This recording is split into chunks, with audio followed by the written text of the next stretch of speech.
هذه القصيدة ترحيبية من كلمات أم عبد الله بمناسبة زواج ابنها عبد الخالق، أداء محمد فيصل المحلول.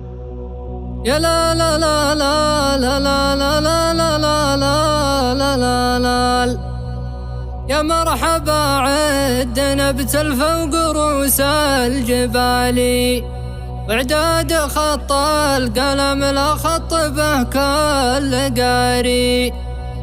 يا لا لا لا لا لا لا لا لا لا لا لا لا لا، واعداد خط القلم لا خط به كل قاري.